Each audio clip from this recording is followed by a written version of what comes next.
Welcome to part 3 of What If Deku Had Half Light, Half Dark. Enjoy. Hey Ross, sauce it up.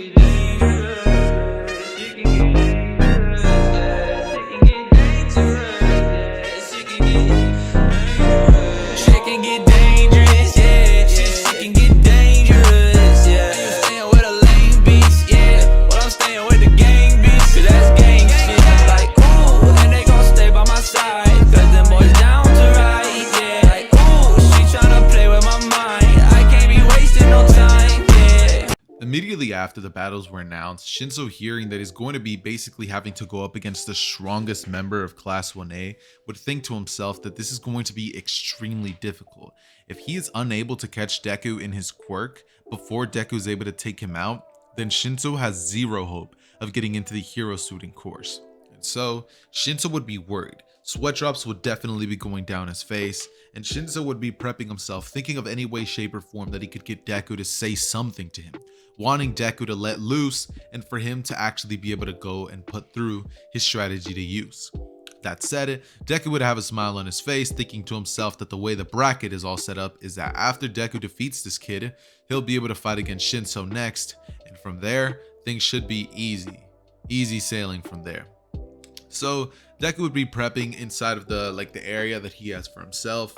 And in terms of Ojiro saying anything to Deku, he's not going to be doing that because this version of Ojiro and Deku are not even like slightly cool with each other. Like, it's not that they have beef, but it's more like Ojiro isn't like that friendly with Izuku, because Izuku doesn't give off that vibe of friendliness anymore. You know what I mean? He's more of like a chill guy who kind of just keeps to himself. That said, Deku would go into the battle having zero information on Shinso's quirk other than knowing that he has some sort of manipulations type. He doesn't know how he activates it or any of that, but Deku just assumes if he takes him out quickly, the battle should be over before it even starts. And so, minutes would go by as Midnight would announce to everybody, "Are you ready for Izuku Midoriya versus Shinso," whatever his last name is, as the whole crowd would begin going wild. Like, everybody's pretty much freaking out saying, "Ah! Oh my god!" You know what I mean? And Deku would pretty much just be walking into the stage. He ends up using his light ability to reflect onto the stadium, where he ends up arriving, and Shinso would walk up there slowly. He would then look at Deku's direction before the battle even starts before saying it must be nice to have such a flashy quirk. Deku would chuckle before saying, "You know what? It is." And Shinso would have a smile on his face. It's at this point that he would just be like having this internal such happiness going through himself, as Deku cannot control his body. He literally can hear his own consciousness and he's in his mind, but he cannot control his body. However, Deku would literally just have to sit there as Shinso, as soon as the battle starts, would rush over towards Deku's direction and punch him out of the stadium. As Deku throws himself out of it and Shinso makes it look as if it's like this cool thing. And then Deku finally snaps out of it, and when Shinso stands over him, Deku would give Shinso this look of, "What was that?" And Shinso would then say, "Mind control." Before Deku would say, "I was finally defeated?" Shinso would look at Deku before being like, are you not upset?" Deku would quite literally proceed to pull Shinso in for the biggest hug, being like, "I finally lost!" And he'd be like, "Oh! Finally, somebody was able to beat me." And Shinso would just be questioning to himself, what's going on? Isn't he supposed to be upset? But Deku would visibly be having a pretty good time, saying that a quirk like his is so powerful. How could he not be in the hero course? Saying that Shinso is just gonna be a monster once he gets to the hero course. Telling Shinso to do his best out there and to do him a favor and rough that Todoroki kid up a bit. Before Deku just walks off and ends up giving the biggest praise to Shinso, saying that in all his years, he's never been defeated once, other than by Shinso, whatever his last name is. The crowd would go wild, saying that Shinso definitely deserves a spot in UA, and this would begin making all of the teachers think about things, especially Nezu, seeing as he just saw Deku being able to be defeated by somebody like Shinso in the blink of an eye. That said, this is when Shinso would then go on to advance to the next match, which would be him versus Todoroki. Now Todoroki would still be trying not to use his fire side, because his older father why did I just say, oh, they're are like, bro, what? His father would literally be like, yo, you better use that fire of yours. Todoroki simply thinking to himself that he doesn't want to. Todoroki sighs as he then looks at his father's direction and says, I resent you. I hate your quirk. I take no part in it. I'm gonna be winning this entire festival using only mom's side. For Endeavor walks off and sees Shinso, as he would then tell him that he'll guarantee him a spot if he gets Todoroki to use his fire side. And so, Shinso versus Todoroki would happen. And before you guys are like, yo, like, how'd you just make the OC of this entire thing lose? Bro, come on now. He lost in the UA Sports Festival. It's not going to be a big detriment to his character. If anything, Deku was happy at losing because he's finally, for the first time in his life ever, lost a battle. And so, what would end up happening is Deku would just be cheering Shinso on, and the battle between Todoroki and Shinso would begin. I imagine it going something like this. Shinso would start the battle off by trying to pretty much talk stuff to Todoroki, trying to get Todoroki to say something back. But seeing as Todoroki usually remains quiet when people insult him, I don't even think that he's going to be responding. So I think Todoroki's going to be winning this battle, actually remaining silent and beating Shinso, causing all of the Shinso hype to die down, and Deku would be pretty disappointed in turn after all that. What would go on to happen next is Bakugo versus Todoroki would be the final battle, and since this version of Todoroki was never told by anybody that, his quirk is his, Deku never has that moment with him, Todoroki just uses his ice quirk and tries to evade and keep Bakugo at bay. However, Bakugo would eventually get close, but once he does and Todoroki sees that he's about to lose, he ends up accidentally activating his flame quirk, causing Bakugo to be sent back before Todoroki then shoots a giant ice glacier at Bakugo, which actually sends him flying out of the arena, freezing Bakugo in the process. That said, Todoroki would end up being the winner of the sports festival, with him having a huge like smirk on his face, but also angry at the fact that he even used that old man's quirk in front of him. Endeavor would have been going crazy when he saw Shoto using his fire flames, but Todoroki, he would be very upset at himself for that. He broke the promise that he made to himself. That said, however, what would go on to happen next is All Might would go on to give everybody the winner medal. Shinso would have third place, Bakugo has second, Todoroki has first. He proceeds to tell everybody that they did such a great job, and this version of Bakugo wouldn't be as hot-headed in the original. Of course, he's upset he lost, but he would just kind of be more used to being second place, just because he's kind of always been at this spot. So this version of Bakugo wouldn't have came into the sports festival thinking, I'm gonna get first place, you know what I mean? None of that. So this version of Bakugo is a little more mellowed out and chilled out. He just now has it out for Todoroki too, because now Bakugo knows that that's more of a fitting rival for him. And so the entire school would end up finishing off the UA Sports Festival on a high note. The very next day would be Monday, and all of the students would be in class when Midnight would walk in the classroom and proceed to tell everybody that today they're going to be picking hero names. Once Deku hears this, he would think to himself that that's pretty interesting, before everybody would go on to pick their usual hero names that they do in canon, and Deku's hero name will be picked by one of you guys in the comments down below. Legit, all I want you guys to do is go down below and comment what you guys think I should be giving Deku in terms of a hero name. Whatever it is you guys end up picking, and whichever ones ends up having the most liked by you guys in comment and replies will be the one that I end up choosing. That being said, if the one that has all that stuff is something that I just don't like, I might just choose one that I like. But we'll get to that version when we get to it. Anyways, though, Deku would end up picking whatever hero name you guys decide. And in terms of the agency that Deku is going to be going to, I'm going to be saying that Deku is not going to be going to Gran Torino. All Might does not have a connection with him, so Deku doesn't go there. Instead, I think that the most fitting place for Deku to go would be some like top 10 ranked hero. Somebody that Deku can just learn how to run a hero agency with. So he doesn't end up going with Endeavor, because Endeavor doesn't ever send like an invite. All Might is retired. Third pro hero in the world, I believe, is Best Jeanist, if I'm correct. And Best Jeanist would not send a letter for Deku. I mean, actually, I think he would. So Deku would actually end up going to Best Jeanist agency alongside Bakugo. This would lead to a bunch of funny moments happening where Deku was just watching, Bakugo get humiliated basically by Best Jeanist, because Bakugo went with the intentions of, oh, number 3 hero in the world? Hell yeah, I'm gonna go over there. But, with that said, Deku would kind of just be watching as Bakugo gets lectured over and over and over about kindness and how to run an agency. Deku, however, would have been learning a bunch of key points from Best Jeanist, and he also would have told Deku to think more outside the box with his quirk usage. Deku, hearing this, would think to himself that he probably could come up with some brand new moves, but what's the point? He already can't be beat. Best Jeanist would tell Deku to like just know All Might like isn't able to be beaten, but All Might still has a happy attitude. All Might still enjoys his job. It's good that you don't have anybody to beat, because once you become the pillar of justice, the #1 hero, you will be somebody that villains will fear, and crime rate will definitely drop with a quirk as amazing as yours.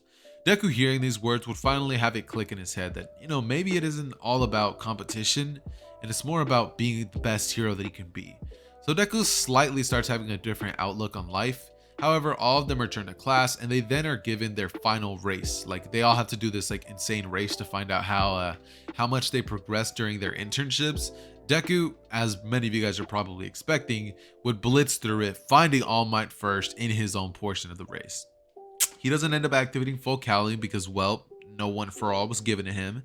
And when it comes to after this, they're all told about the final exams. Now, when everybody's told about the final exams, what I think would end up happening, realistically speaking, is Deku would not be too worried. This version of Deku is a lot smarter than the one in the original because, he does a lot of training, and the time that he was slacking off, he was kind of keeping up with the studies because he wanted to make sure he was good in terms of UA. So Deku really doesn't even train physically with his quirk because he's not even worried about having to fight any of the teachers or any of the robots, or so they've been saying that, they're going to be fighting against robots, but Deku's not worried in the slightest. If anything, Deku was kind of just like, bring it on. Like, I can't wait to fight some robots. But that said, what would end up happening is Deku would kind of just have a little bit more of a slice of life week where he hangs out with Mina, he hangs out with Uraraka, and they both are kind of like having to deal with the fact that he's hanging out with both of them at the same time, and they can't really say much about it because at the end of the day, he's not taken yet. So Deku's able to do whatever it is he wants to do with them and have his fun, if you know what I'm getting into. That said, Deku would finally have the day come where the finals would happen. Now everybody would go inside and take the exam, which is the very boring part of everything. So I'm just going to briefly breeze by that, and next we would have the battles. Everything that would have happened, excluding Deku, so like all the battles that didn't include him, would pretty much remain the same. And the one that does include him is going to be Bakugo and Izuku versus All Might. The way that I see this playing out, realistically speaking, is I think Bakugo's hot-headed personality and wanting to prove that he's better than Deku will not be listening to Deku whatsoever. He's going to be trying to prove that he's superior, saying that he doesn't have to listen to Deku, and go off to try to fight All Might. He would go and he would ultimately be like absolutely destroyed by All Might. Like, it's not even funny. Bakugo gets obliterated by All Might. He literally gets his teeth smashed in. All Might slams him into the ground. Recovery Girl has to heal my man Bakugo, and he has to put fake teeth in place of where Bakugo lost a couple of teeth. So yeah, things did not end up so good for Bakugo. However, when it comes to Deku, things are going to go a lot better. Now, Deku would immediately make his presence known behind All Might, as All Might would have had a smile on his face after briefly defeating Bakugo. Deku would look towards All Might before saying, honestly, All Might, if I really wanted to, I could just get out of here, go to the finish line and cross it. But I've always wanted to know, who's stronger, me or you? Before he then throws a kick at All Might's direction, which All Might does not dodge. Like, he puts his arm up to try to take the brunt force of the attack, but All Might is sent flying through 3 separate buildings, as All Might would get back up and think to himself, that kid is a monster. All Might would then rush in at Deku's direction, saying that these weights are just going to get in his way. Before Deku would say, I was thinking the same thing. All Might would have been trying to break one of them off, but Deku would have shot laser beams at them, and All Might would finally be able to move at max speed. All Might would rush in with a Detroit Smash that would go straight through Deku and actually end up hitting a bunch of the buildings behind them with nothing but its brute air force. That said, this is when All Might would notice that he's not able to hit him, but Deku would say, that power of yours is quite interesting. Before using his darkness quirk, he would then begin absorbing, begin pretty much channeling a bit of darkness onto All Might's fist, which would cause All Might's fist to go into its Small Might form, and Deku seeing this would be like, what? before All Might buffs his hand up again and says, ah ha ha ha, not to worry. Deku would be thinking to himself, that's never happened yet. What is going on? Before All Might comes in and throws a kick, or actually no, All Might does not throw kicks. Come on, we all know this. But All Might would throw a punch, which would go straight through Deku, and Deku would be thinking to himself that All Might is not even able to hit him. Before Deku then decides that it's just another boring battle. All Might's nothing but brute force after all. Maybe if he was able to hit me, this battle would be a lot easier. But if I let one of his blows hit me, then I'll for sure be taken out. I don't do well with damage. Deku at this point would decide that he's just kind of going to be ending All Might on a good note. So he would begin blitzing around All Might at all different directions using his light teleportation to pretty much go all around All Might as he comes in with a flying light beam that would just come with a kick, and it would send All Might crashing out of the exam site, like miles away. Now, when All Might lands, he transforms into a Small Might form and has to be rushed to Recovery Girl. Deku, after everybody watches him destroy All Might, would be like, what in the world? Like, what's going on? And a couple of people would have actually been recording it on their phones. It then blows up overnight on YouTube, and All For One, you best believe All For One watched that video. As soon as All For One saw that this kid just destroyed All Might, would be thinking to himself that All Might's no longer even the big fish that he has to fry. It's that kid right there. He's gonna be the new #1 hero, the new symbol of peace, the new person that's going to be going against him. And this terrifies All For One to his core, because Deku not only just effortlessly destroyed All Might, but All Might was unable to hit him or touch him. How is that possible? It's as if Deku turned into light itself. How does All For One combat that? How do you fight against light? Darkness? Deku also has darkness. Like, bro, what is he supposed to do? It's not like he's aware of Deku's weakness to water. I mean, nobody is. So there's no way that they could ever figure out how to defeat him. That said, Deku would go back to his classmates where he would get nothing but praise. And it's at this point that every single one of the teachers would just be wondering to themselves, how come this kid is not a pro hero? Obviously they know the answer to this, but it's more of like a what's the word I'm looking for? Like a question that doesn't need an answer to it. I forgot what the word for that is, but you guys know what I mean. That being said, all of the teachers will then begin to inform the students that pretty soon they're going to be going on a little bit of a trip to go on a forest training camp. That all of them are going to be having approximately 1 week to prepare for this and to be on their best behavior. Everybody would be released, and a bunch of the students would just crowd Deku saying, wow, you're so strong. Like what's your weakness? Deku would say, weakness? I don't really have one. Before they would just be like, that's awesome. And Deku would just have a smile on his face, also thinking to himself that, yeah, that weakness is never going to be coming out to light. That being said, Deku after class would ask Aizawa, how come that Shinso kid isn't in his class? He's like pretty much the only kid who's ever been able to defeat him. Not even All Might could. I think Shinso definitely should have a spot on this team alone, just due to the fact that he was able to beat me. Aizawa would say that they're actually in the process of enrolling Shinso into the hero course, and that he will most likely be in class B. But Deku would say that if there's any way to put him in class A, and Aizawa would say that they are actually thinking about that as they speak, telling Deku not to worry, that will happen approximately 1 month from now. Deku would smile hearing this before telling Aizawa to have a nice day as he walks off and he makes his way home, before he then lays on his bed, flips his phone on and says, I wonder what Zether's up to. Clicks his phone and clicks on one of the newest videos. It's titled, What If Naruto Went Rogue? Huh, seems like an interesting video. I think I'm gonna have to watch it.